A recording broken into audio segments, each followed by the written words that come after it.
Buenos días. Buenos días.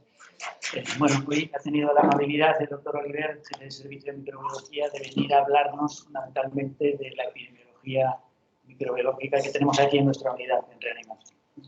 Muy bien, pues nada, muchas gracias, entre todos, por la invitación, es un placer. Yo había pensado hacer una primera introducción del problema de la resistencia a los antibióticos en general y luego comentar los datos que tenéis de vuestra unidad comparadas con el resto del hospital y con la UCI, ¿no? Muy brevemente, sabéis que en función de la naturaleza podemos tener la resistencia al antibiótico, clasificamos en resistencia intrínseca, que ocurre de forma natural en especies bacterianas siempre, que viene así de base, pues, por ejemplo, pues que el antibiótico no pueda entrar en esa bacteria, como ocurre para muchos antibióticos en las bacterias negativas, o porque simplemente no tenga esa vía de actuación, como ocurre pues, en la micoplasma frente al beta-lactámico. Nos preocupa más la resistencia adquirida, que a su vez puede deberse a mutaciones cromosómicas o a la adquisición de genes de resistencia por mecanismos de transferencia horizontal, ¿no?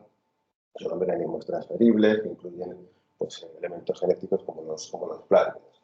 Y cada vez más nos preocupa más también el último punto, que son las cepas epidémicas transmisibles. Hay cepas multiresistentes que están en muchos hospitales que tienen una gran capacidad de transmisión y por tanto sería una transmisión directa de las cepas. Independientemente de la naturaleza, las bacterias pueden hacerse resistentes a antibióticos de tres formas, o bien la modificación enzimática del antibiótico, como sería el ejemplo de las beta-lactamasas que hidrolizan los antibióticos beta-lactámicos, que todos conocéis, la modificación de las dianas donde actúa el antibiótico, que sería el caso de por ejemplo, de la modificación de las PEPs, que son las dianas donde actúan los antibióticos beta-lactámicos, o consiguiendo reducir la concentración del antibiótico en el lugar de acción, ¿no? Y eso se consigue o bien evitando que entre a través de mutaciones en los canales, a través de los puentes entre los antibióticos, o a través de la expresión de bombas de expulsión activa, que lo que hacen que el antibiótico entre los saque rápido. Bueno, simplemente como una introducción, sabéis que la resistencia a los antibióticos se estima que para el año 2050 pueda ser la primera, si no se remedia, ¿no? El problema que la tendencia actual que pueda ser la primera causa de mortalidad en el mundo, a 10 millones de muertes, y que los datos actuales pues, atribuyen aproximadamente 1,2 millones de muertes en el mundo directamente atribuible a la resistencia a los antibióticos y cerca de 5 millones asociados con ella, ¿no? Estas serían las infecciones que como mayor mortalidad se asocian en el mundo. La primera sería la neumonía, la segunda las infecciones la bacteriemia, infecciones de sangre, tercera intraabdominal y cuarta la infección urinaria. Y esta por las bacterias implicadas. En el top 6 pues, veríamos sobre todo las bacterias gram negativas, que se asocian con resistencia, entre bacterias como Escherichia coli o Klebsiella pneumoniae, bacilos gram negativos no fermentados como Pseudomonas aeruginosa y Acinetobacter baumannii, y luego gente gram positivos en cuanto a los causas más mortalidad, pues estaría en primer lugar el estafilococo. Bien, sabéis que la OMS hace unos años estableció una lista, ¿no?, de los patógenos críticos en cuanto a la problemática de la resistencia a los antibióticos y a la necesidad de disponer de nuevas alternativas para poder combatirlas. Y en la prioridad número 1, crítica, estarían las bacterias, los bacilos gram negativos, que veis ahí, la Acinetobacter baumannii, la Pseudomonas aeruginosa y las enterobacterias resistentes a la tercera generación y a las carbapenemas, ¿no? Sería la prioridad crítica más importante. Y en el segundo nivel, pues ya vemos algunos patógenos gram positivos que también nos pueden importar, ¿no? Como por ejemplo el Enterococcus faecium resistente a glucopéptidos, que eso no es un problema en general en España, y en este hospital no hay Enterococcus resistente a vancomicina en los últimos tiempos. Y luego pues tendríamos el clásico estafilococo aureus resistente a la meticilina. El resto de los patógenos pueden ser importantes, pero no tanto en el ámbito hospitalario. La resistencia en general, en gram negativos, no quiero que demasiado con la clasificación de la beta-lactamasa, que sepáis que el mecanismo de resistencia más importante que hay, los antibióticos más importantes que tenemos, son los beta-lactámicos, son la producción de beta-lactamasas. Hay miles de beta-lactamasas descritas y eso es importante, o particularmente importante, que os quedéis con los dos últimos niveles, ¿no?, de de resistencia generada por las beta-lactamasas. Sería el penúltimo nivel, que es la resistencia a las cefalosporinas de tercera y cuarta generación, que solo genera unas beta-lactamasas que se llaman las beta-lactamasas de espectro extendido, más conocidas como BLES, probablemente las habréis conocido, las habréis aquí, las BLES, que las conoceréis, las veréis en los informes, y luego las beta-lactamasas tipo C, que son beta-lactamasas cromosómicas de muchas bacterias, como las pseudomonas, pero también muchas enterobacterias, como las ANCES, que también generan problemas importantes de resistencia a cefalosporinas. Ese sería el penúltimo escalón. Y el último son las carapenemasas. Y veis simplemente que hay carapenemasas de distintas clases. Tenemos una carapenemasa aquí, donde están las KPCs, muy importante. Tenemos carapenemasas aquí, que son las beta-lactamasas, las MBLs. Tenemos, sobre todo en nuestro medio, las BIM son muy frecuentes, comentaremos algo. Y por último tenemos carapenemasas en la clase D, que son las carapenemasas de tipo OXA, que también son bastante importantes y que todo eso tiene relevancia respecto a los antibióticos que se afectan. En cuanto al impacto global de estos mecanismos, el último mecanismo, o sea, el último nivel, pues decía, de tercera generación, veis como la resistencia, sobre todo por beta-lactamasas de espectro extendido, tanto en coli como en Klebsiella, es muy elevada en toda Europa, más del 10% en Escherichia coli, incluso más del 20-25% en Klebsiella pneumoniae en España. Ese sería el penúltimo nivel. Y el último pues sería la resistencia a las carbapenemas, ¿no?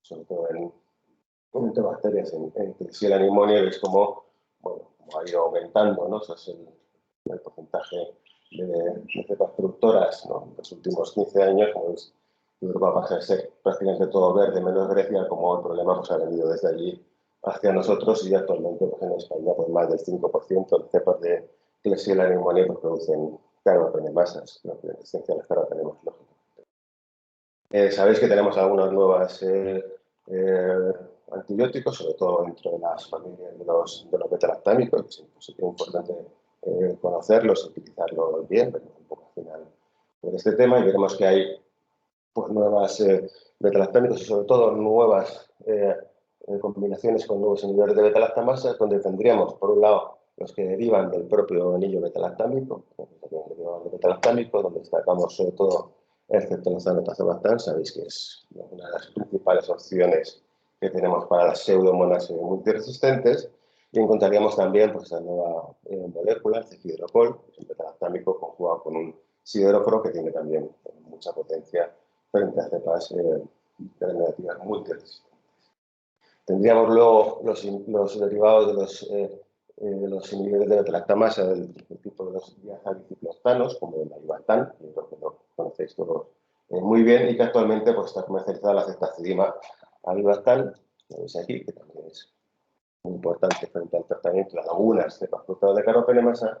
Y luego pues, vemos que hay algunas otras que están prácticamente ya ahí, que son las treonana avibactam y relevactam, que ya están de hecho comercializados en Europa y que están a punto de entrar en España, que también por tanto tendremos que saber utilizar en los próximos meses.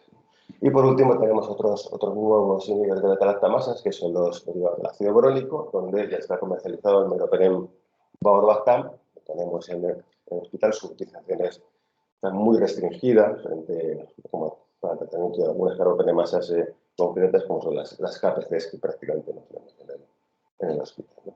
Simplemente para que tengáis un poco una idea de cómo se ven estos mecanismos de resistencia en los antibiogramas que veis, ¿no? Pues tendríamos, por ejemplo, las cepas de productoras de beta-lactamasas de espectro extendido, que básicamente pues, para tratarlas pues, tendríamos o bien las carbapenemas o bien las nuevas combinaciones con los nuevos inhibidores, como la ceftazidima y avibactam, y en ocasiones pues sí, podrían ser sensibles también si no tienen más mecanismo de resistencia a inhibidores de beta-lactamasas clásicos como Piper.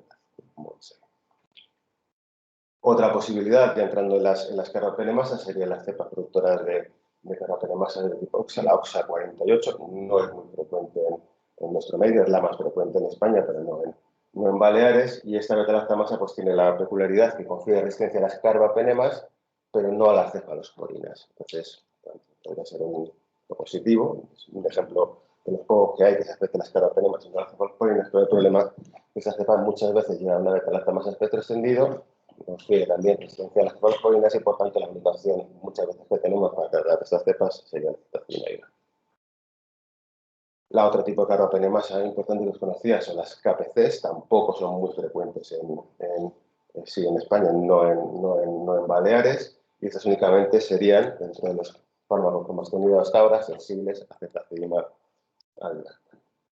Y por último, entre las carbapenemasas que veíamos en enterobacteria, pues tenemos las metalobeta-lactamasas, las MBLs, que estas sí que son las más prevalentes, las más frecuentes en Baleares, como veremos, también aquí en la REA, y estas, además de ser las más frecuentes aquí, son las peores de todas porque son resistentes a cetacilina diastán y únicamente serían sensibles al Actreonam siempre y cuando no haya ningún mecanismo de resistencia añadido. Estas cepas muchas veces llevan, además de la MBL, una BLE, por ejemplo, y eso confiere resistencia también al Actreonam, y tenemos que recurrir muchas veces para tratarla o bien a la combinación de Actreonam con la cetacilina, que lo conocéis, el Actreonam que inhibe la MBL y la cetacilina que inhibiría la BLE, o a las nuevas opciones como el cefidroco, que tenemos ahora. Segundo gran problema, os decía, las pseudomonas aeruginosas. Sabéis que pseudomonas se caracteriza por tener una gran resistencia intrínseca, por tener una gran capacidad de desarrollar resistencia durante el propio tratamiento. Empieza a tratar una infección, por ejemplo, sensible, con ciertas células se vuelve resistente. Cada vez es más frecuente también, lo mismo que habíamos en enterobacteria, las BLES y sobre todo las carbapenemasas en pseudomonas. Y es lo que decía, pseudomonas es muy importante, son las cepas epidémicas, que últimamente en las últimas décadas pues, están transmitiendo cepas epidémicas que son resistentes a prácticamente todos los antibióticos. Y bueno, en pseudomonas, deciros que lo que es, generalmente lo que hablamos de cepas multiresistentes, extremadamente resistentes, un término que está muy utilizado ahora es el DTR, que es las pseudomonas difíciles de tratar, que se hace para pseudomonas DTR a las que son resistentes a todos los antibióticos clásicos de primera línea, que incluyen los beta-lactámicos y las fluoroquinadoras, y luego tendríamos las cepas pan resistentes, ¿no? Nosotros normalmente lo que informamos es las pseudomonas multiresistentes, pero eso puede ir más allá de todo, simplemente lo pongo. Los fenotipos que vemos más relevantes de pseudomonas serían las pseudomonas más frecuentes, no se debe su resistencia a la combinación de mecanismos de resistencia cromosómicos, por ejemplo, la pérdida de porinas y la presionante. Eso se nos da la pseudomona DTR clásica, que es resistente a todos los beta-lactámicos clásicos, pero sigue siendo sensible tanto al ceftalozano como a la cetacilina y bastán, ¿no? Entonces sería posibilidad de tratamiento de estas cepas multiresistentes, ¿no? Y luego pues tenemos también, al igual que veíamos en las enterobacterias, cada vez vemos más prevalencia de cepas productoras de metal o beta-lactamasas, de MBLs, que como creo que en esto también serían resistentes a todos los antibióticos beta-lactámicos disponibles, con la posible excepción del Actreonam en algunos casos, y por tanto, al igual que veíamos con las enterobacterias, pues aquí no nos quedaría más remedio que recurrir al cefidroco. Y por último, las carbapenemasas de clase A, las KPCs, en enterobacteria también son muy frecuentes en pseudomonas en nuestro medio, que sí que serían resistentes a todo menos la cefaloporinas. Y finalmente, y con esto acabo con la introducción de mecanismos de resistencia, pues vemos, ¿no?, en pseudomonas que con cierta frecuencia durante el tratamiento de cepas multiresistentes pues se desarrolla resistencia. Cuando se trata con ceftalozano o cetacilina y bastán, pues muchas veces se desarrolla resistencia a estos antibióticos por mutaciones en la beta-lactamasa ANCE y que a veces pues esas mutaciones pues, hacen que se recupere la sensibilidad a las carbapenemas, ¿no? O sea, con cierta frecuencia pues empezamos a ver, ¿no? Pero bueno, es importante tener en cuenta que se desarrolla fácilmente resistencia a estas nuevas componentes. Y ya lo último, la Cinetobacter baumannii. Afortunadamente, a diferencia de enterobacterias y de pseudomonas, Cinetobacter baumannii prácticamente no hay en Baleares. En el último año no ha habido ningún caso en el hospital, por supuesto tampoco, por tanto, en la UCI. en el acento humano, sobre todo nos preocupa la resistencia mediada por carbapenemasas de tipo DOXA, a la OXA 23 o la OXA 24, por ejemplo. Y bueno, globalmente en España pues tenemos una prevalencia muy alta, superior al 50 o incluso al 75%, pero en Baleares afortunadamente está bastante controlado y en los últimos años pues no está habiendo caso. Simplemente como resumen de la complejidad, ¿no? de los perfiles de resistencia y actividad de las nuevas combinaciones, por comentarlo al final, ¿no? De cómo realmente es muy importante pues, a la hora de disponer de todos estos nuevos fármacos que ya tenemos, porque están a punto de entrar, en amarillo están los que ya están aprobados, pendiente de comercialización en España, en verde ya los que ya tenemos, y bueno, vemos como para según qué problema tengamos, pues tendremos que recurrir a uno de ellos, ¿no? Eso hablaremos un poco al final. Dada esta introducción, ahora paso a contar un poquito, digamos, cuál es la situación de la resistencia en la REA, y para eso lo que he hecho pues, es comparar, ¿no? Los datos del hospital con los de la UCI y de la REA, para que tengamos un poco la perspectiva diferencial que puede haber, ¿no? Y lo he hecho para los principales microorganismos que causan problemas de resistencia, ¿no? Primero Escherichia coli, simplemente para os guiar un poco sobre estas tablas.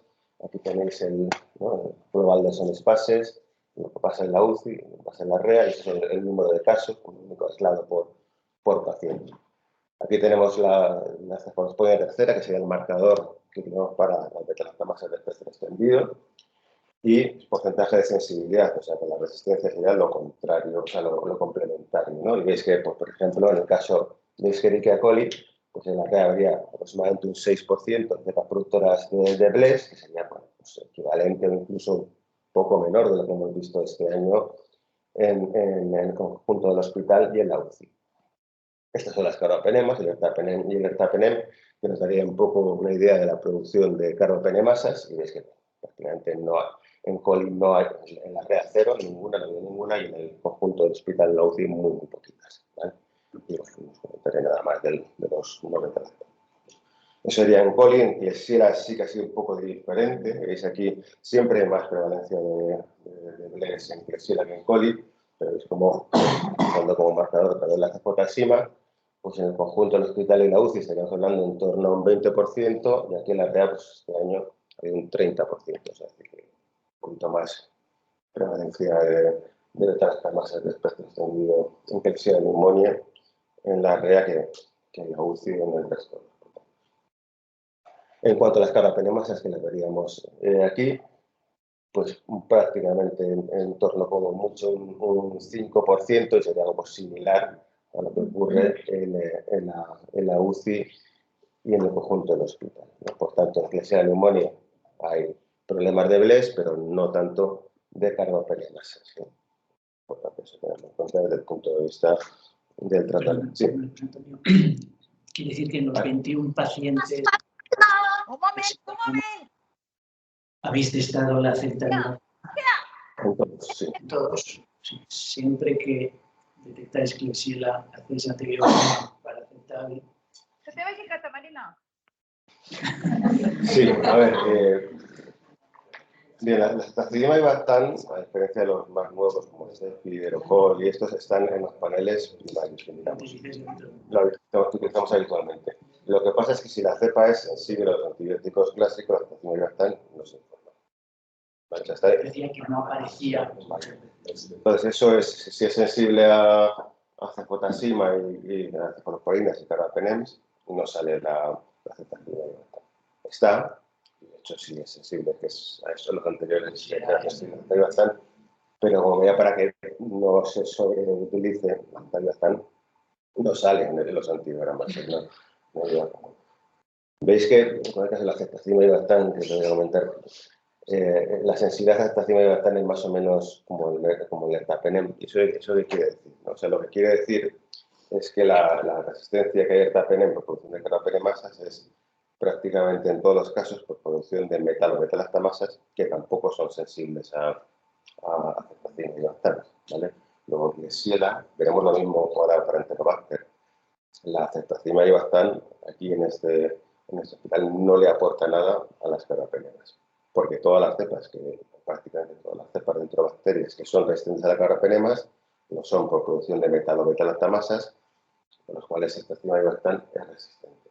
La única opción para poder tratar esas cepas que son resistentes a carbapenemas y ceftazimima es o bien el cefidrocol o bien la ceftazimima y avastan, pero combinada con aztreonam, que es el que hace recuperar la combinación aztreonam con cefta y avastan, es lo único que podría, digamos, recuperar ese 6%, ese 5-6% que veis aquí, ¿no? O sea, en realidad esto que veis aquí es prácticamente lo mismo. Esto lo que quiere decir es que hay como un 5% de cepas resistentes a ertapenem y a ceftazimima y avastan, y este que veis aquí, este 6%, son 100% de sensibilidad, que esto es, aquí se expresa en sensible más intermedio, y este 6% quiere decir que son las cepas I, ¿vale? O sea, quiere decir que es el S más I es 100, el S sería 94, y allí es el 6% que faltaría. Eso quiere decir que estas cepas que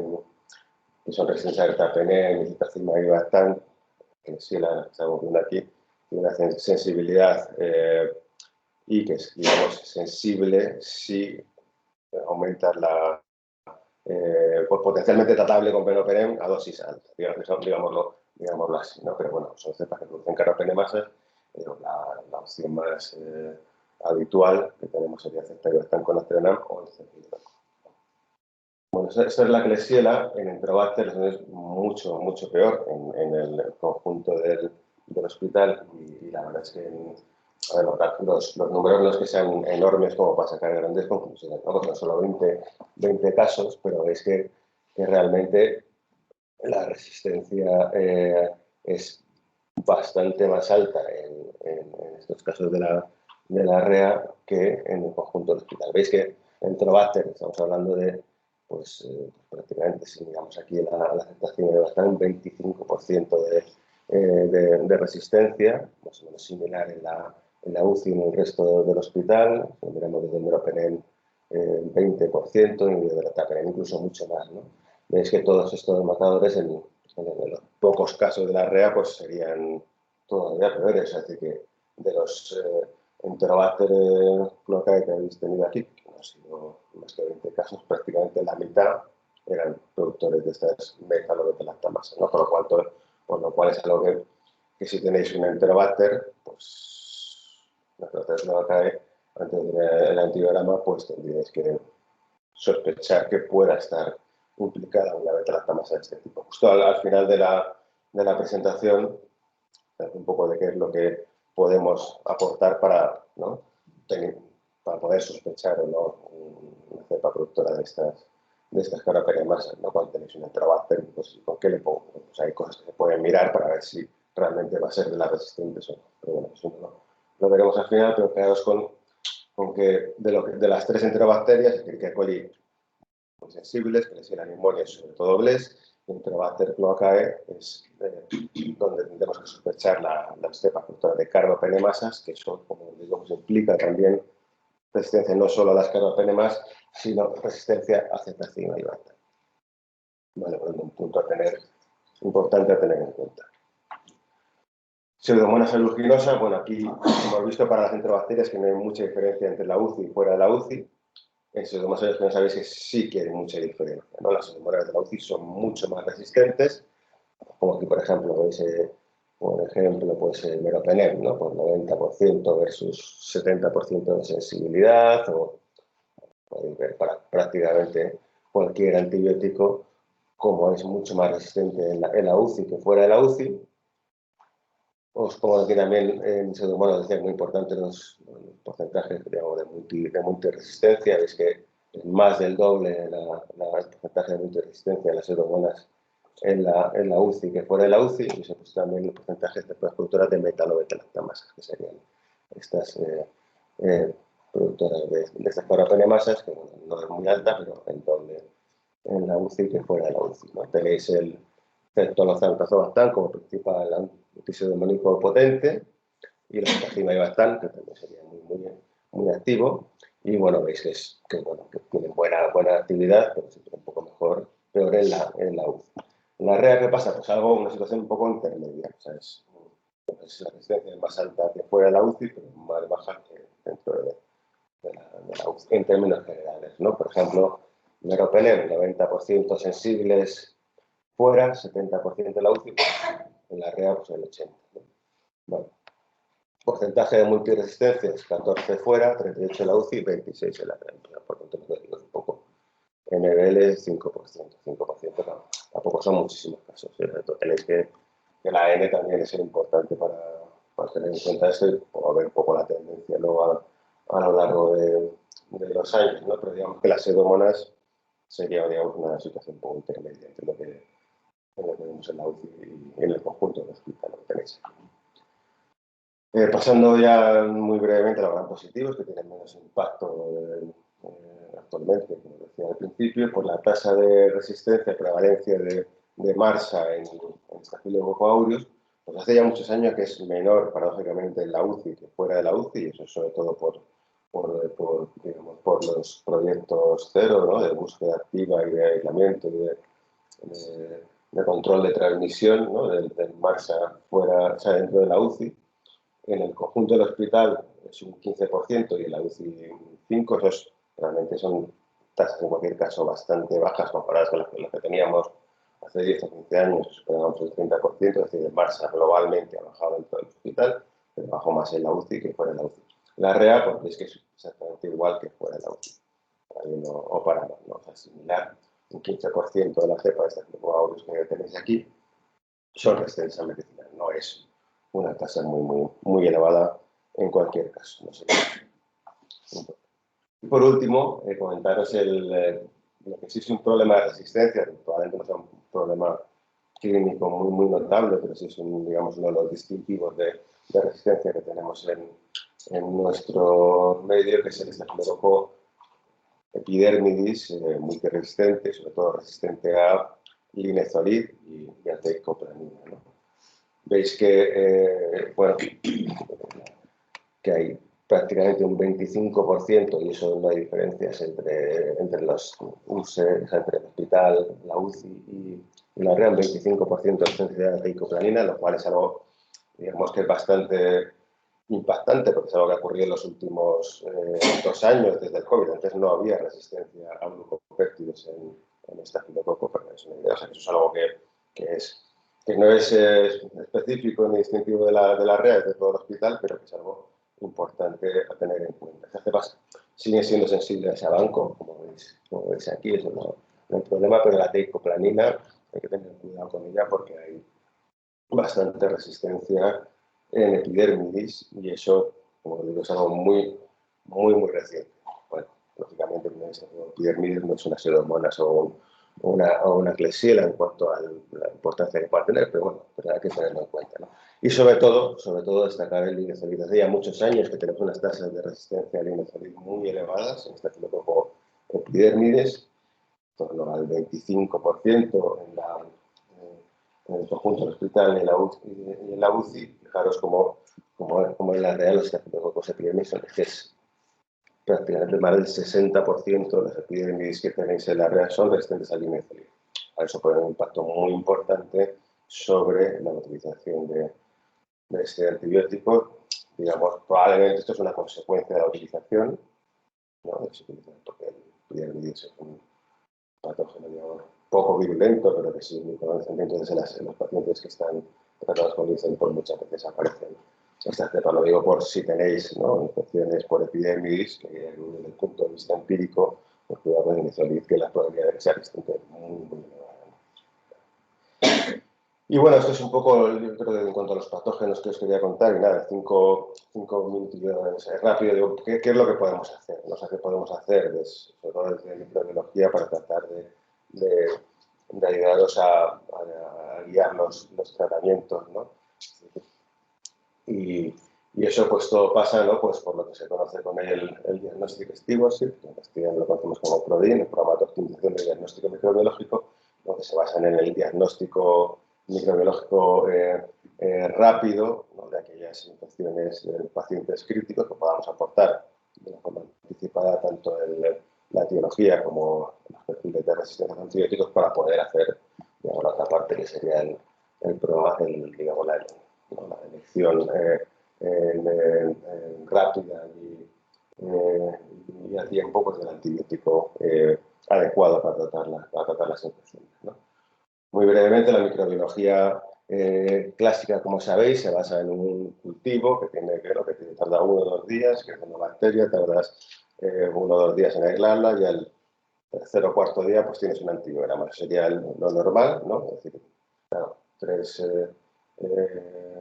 días pues muchas veces es demasiado tiempo para esperar para tener el tratamiento adecuado y eso pues es algo que hay que mejorar. ¿Y qué podemos hacer? Pues podemos mejorar, digamos, la identificación y el estudio de la sensibilidad de antibióticos por técnicas rápidas una vez que la bacteria ya ha crecido, es decir, evitar todo el tiempo posterior y eso, pues, que tú ya aíslas una bacteria y inmediatamente puedas saber si es sensible o resistente o qué bacteria es. Veríamos eso. Eso acorta un poco, pero tampoco acorta tanto porque aún así tienes que cultivarla, ¿no? ¿Entendéis?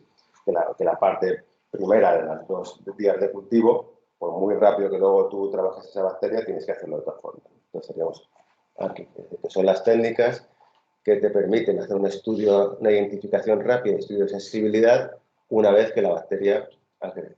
Por tanto, el resultado pues, se te acorta, en vez de 3 días, pues se te queda en 2, digamos, ¿no?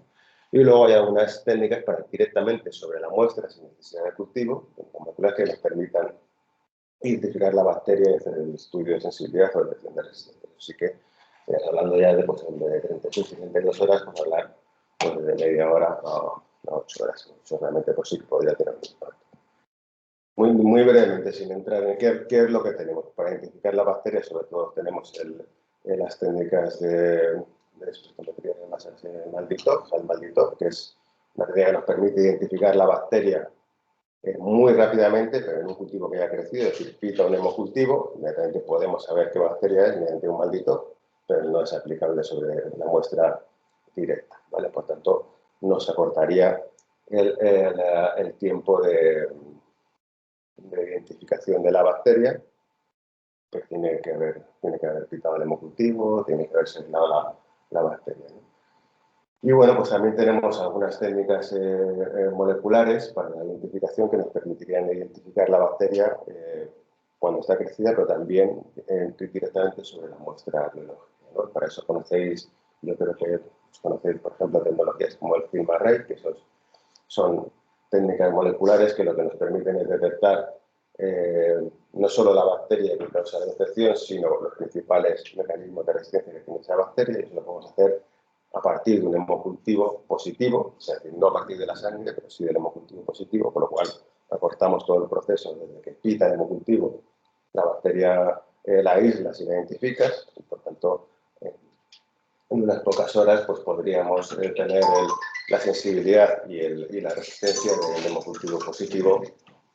Y eso, pues, a día de hoy lo tenemos y lo estamos haciendo para pacientes críticos, ¿no? Por tanto, es importante que si tenéis algún paciente, ¿no? que está subséptico y que es importante que al final, ¿no? que existe esta posibilidad de adelantar el diagnóstico por este tipo de técnicas moleculares, ¿no? Se puede hacer también, además del hemocultivo, se puede hacer sobre la muestra respiratoria, por ejemplo, y algunas otras, ¿no? Pero podríamos, para neumonía nosocomial, pues podríamos sobre la muestra respiratoria hacer un panel molecular de este tipo y detectar, bueno, y pongo las bacterias que detecta y el mecanismo de resistencia, es decir, no lo detecta todo, pero sí es parte de lo que nos importa. Pues no serían técnicas moleculares para el diagnóstico rápido en el paciente crítico. Otras técnicas que estamos evaluando ahora permiten incluso detectar el patógeno, el mecanismo de resistencia directamente sobre la sangre, con lo cual evitando el tener que hacer el hemocultivo. Y eso tenemos el equipo ahora ya en microbiología, pero estamos evaluando. Son técnicas muy caras que tenemos que evaluarla y luego tenemos que ver cómo la implantamos, si nos la prueban y la cada vez esto vale mucho. Pero aquí realmente seguimos hablando ya de detectar, de diagnosticar la infección directamente sobre la sangre. Eso, por tanto, estamos hablando de cortar muchísimo. Otra de las técnicas que tenemos son las técnicas para hacer no ya la detección del patógeno, sino para hacer la sensibilidad, como lo que sería el antibiograma, de forma rápida. Entonces, los paneles que tenemos del Accelerate, que se basan en análisis microscópico y que para algunos patógenos nos permite hacer el diagnóstico de estudio de sensibilidad, pues en vez de 24 horas que tarda un antibiograma normal, en 7 o 8 horas. Por tanto, eso también, pues, hablando con nosotros, en determinados casos de pacientes críticos, pues, podríamos adelantar el antibiograma pues, en vez de 24, 7 horas. Lo mismo lo podemos hacer con alguna otra técnica y simplemente decir que una vez que tenemos la bacteria aislada, tenemos técnicas rápidas para saber si la bacteria produce o no una caropenemasa. Por ejemplo, si tenéis un hemocultivo positivo por Enterobacter glaucae, que es una bacteria que realmente es muy frecuente, entonces con la caropenemasa, pues en unos minutos os podemos decir si produce o no caropenemasa y por tanto si podíais o no tratar con centracilimab o un caropenem, etc., ¿no? Por tanto, bueno, esto ya, digamos, creo que ya acabaríamos, ¿no? Es decir, que lo que quiero concluir con todo esto es que disponemos de una serie de técnicas que nos permiten, ¿no?, ajustar el tratamiento, que los tratamientos empíricos, no hay tratamientos empíricos muy universales, es imposible cubrir todo esto desde el punto de vista empírico y, por tanto, la solución no es conseguir un antibiótico de más amplio espectro que lo cubra todas las posibilidades, sino hacer un diagnóstico rápido, anticipado, que nos permita dirigir el tratamiento a lo que realmente necesitamos. Es decir, saber si la infección que tienes con ese Enterobacter, si es o no un productor de caropenemasa, si eso no, eso realmente es más importante, ¿no?, que el tratar de hacer tratamiento. Porque ánimo no hay, que ni siquiera el cefidrocol sería una opción, digamos, universalmente activa frente a todo lo que, ¿no? Por lo que os animo a eso, a que hablemos más de comunicación por nuestra parte y por la vuestra, porque por hacer nos cuesta detectar cuáles son los casos realmente importantes y estas técnicas que las hace el propio Guardián solo las podemos hacer con cuentagotas porque no tenemos disponibilidad de ellas, ¿no? Entonces, bueno, a partir de aquí, pues eso, simplemente concluir eso, que a un escenario, una creciente complejidad de la resistencia, una complejidad de resistencia que a su vez se puede abordar con una creciente complejidad y diversidad de opciones terapéuticas, pero que necesariamente es encajarlas porque no todo vale para todo. Son tratamientos más dirigidos y, por tanto, por ello el diagnóstico rápido y la detección de los mecanismos de resistencia pues es fundamental, ¿no?, para optimizar tratamientos, para optimizar el uso de antibióticos en general en las unidades y para el control de infección. Y bueno, a partir de aquí, pues a vuestra disposición para cualquier pregunta ahora o cuando queráis. Muchas gracias.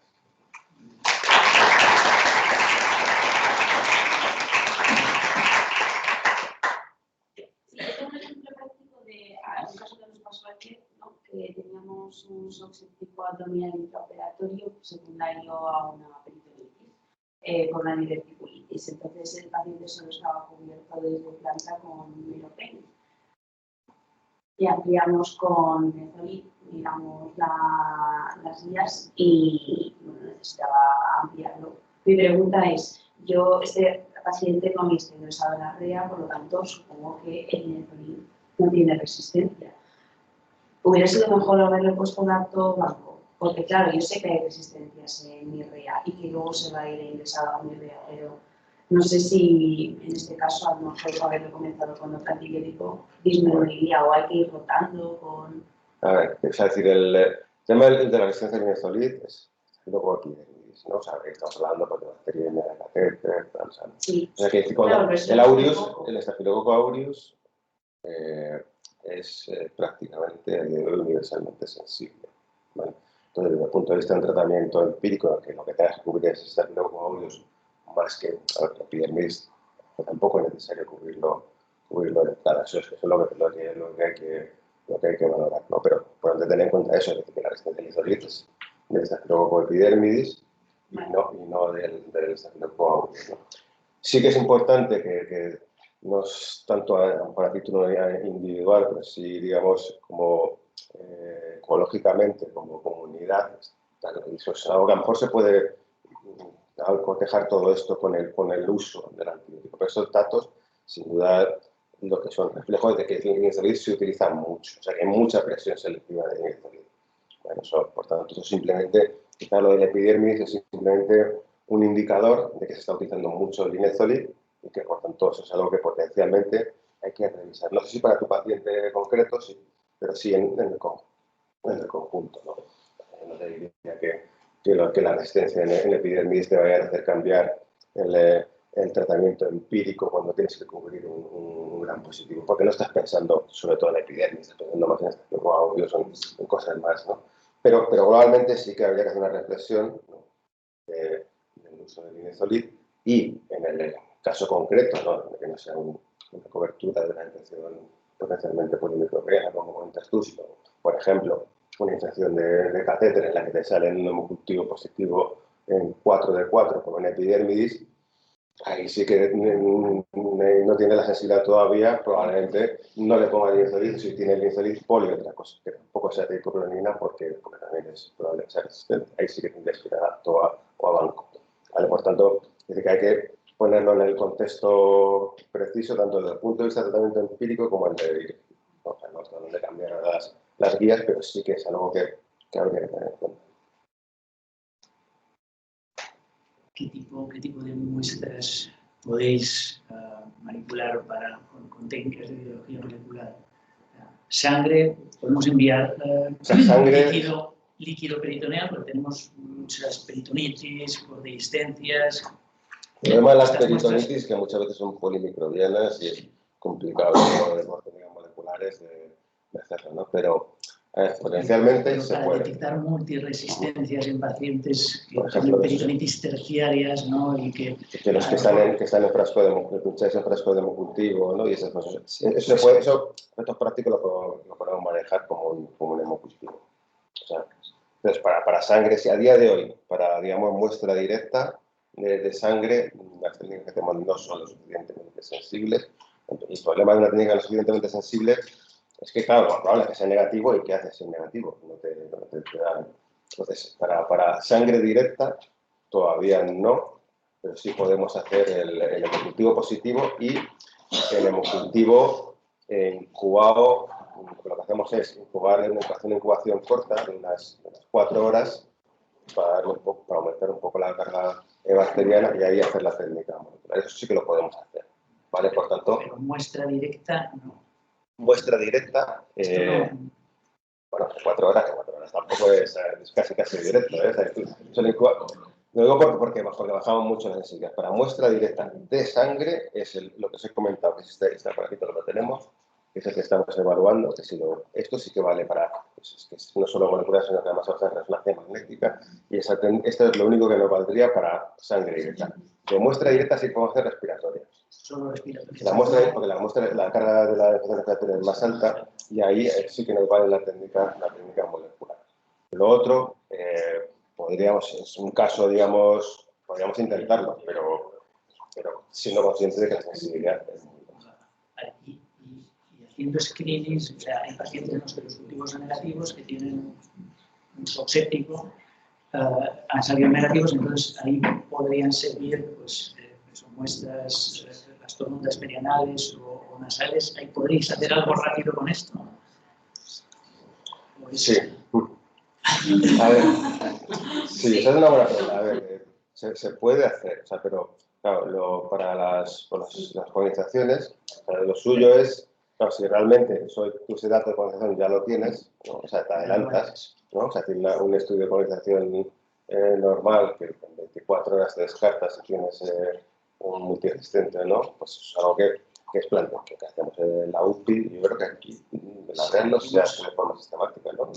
Quiero decir que utilizarlo, digamos, es una información del estatus de colonización que puede ser útil, pero más basado en el seguimiento del paciente que en el tratar de hacer un diagnóstico rápido, porque, a ver, primero porque yo creo que el que estés colonizado por una bacteria concreta, multiresistente, te da una información útil para saber que tienes que cubrir esa bacteria, ¿no? Pero si yo ahora te cojo una muestra de heces o de PEG y tal, y te digo que es negativa, tampoco te puedes asume que te va a descartar que no va a tener un multiresistente.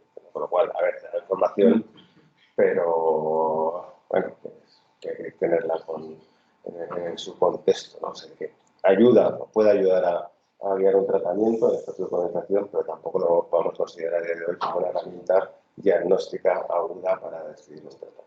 A lo mejor desde el diagnóstico rápido tratar de ir al foco de la infección más que al estatus colonización. Pero bueno, estoy de acuerdo que ayuda y estamos valorando, ¿no?, la posibilidad de implantar de forma sistemática los controles de colonización multiresistente por técnicas moleculares. Existen, se puede hacer, lo tenemos solo a nivel experimental, pero no, porque eso tampoco se hacen muchos de este tipo y de la coste-efectividad, pero potencialmente se podría hacer.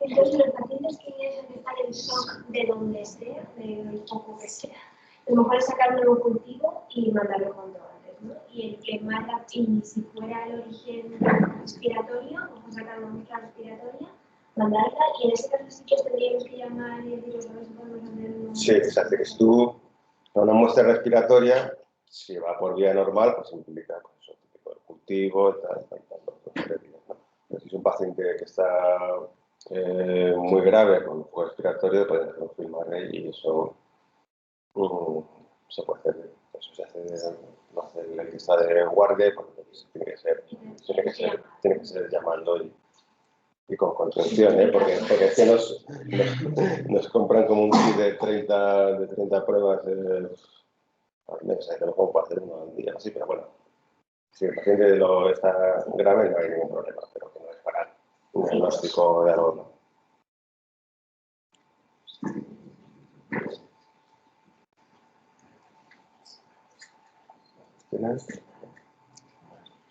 Pues nada, ahí estamos en microbiología o en busca o allí para cualquier cosa que necesitéis. Yo creo que hay, eso, lo que quería trasladar es el mensaje eso de que realmente se puede tratar de afinar un poco más con lo que tenemos, ¿no?, para mejorar un poco, ¿no? Sobre todo el tratamiento de los pacientes, ¿no?, pero al margen de cualquier otra cosa, es decir, que el tratamiento de una cepa, una bacteria sea multiresistente, cuando el antibiótico no toca, pues la mente puede ser una causa fatal, ¿no? Por lo cual, Una pregunta, porque nosotros mandamos muchos hemocultivos, pero nos salen muchísimas veces negativos. Entonces, esto puede ser porque habíamos hecho mal la muestra ya encajaba ahí la muestra y hayamos tardado en mandar algo. Muchas veces los primeros... Incluso pacientes no lo mandan directamente. a ver, el hecho de tener shock séptico, a veces los hemocultivos son negativos. Es decir, que, digamos que en términos generales, yo entiendo que el personal de enfermería eso lo tiene que hacer bien. Pues seguro que hay algún caso en el que la cosa se pueda hacer regular, pero en principio el hemocultivo, el problema que tiene no es tanto de sensibilidad, sino como que tarda mucho. Pero si es negativo, bueno, que el hemocultivo es negativo. Es que en el shock séptico a veces usan el hemocultivo negativo, que no siempre es. Y en el caso de que saque la muestra y no la puedan enviar directamente, a lo mejor meterla en el frigorífico y luego enviarla, o qué hacer. Esto no lo sabemos y yo creo que es bueno, el hemocultivo hay que enviarlo. Entonces, eso, no hay, ¿no? O sea, así que no hay ningún motivo para que no puedan emplearlo. Pues se deja a temperatura ambiente. Tiene que ser siempre envío inmediato, menos de 2 horas después de haber hecho la extracción para ponerlo en incubación. Entonces, como vosotros aquí no disponéis de estufa para poder dejarlo en un sitio caliente, si no lo podéis enviar a temperatura ambiente en una nevera, porque eso sí que realmente quita el crecimiento.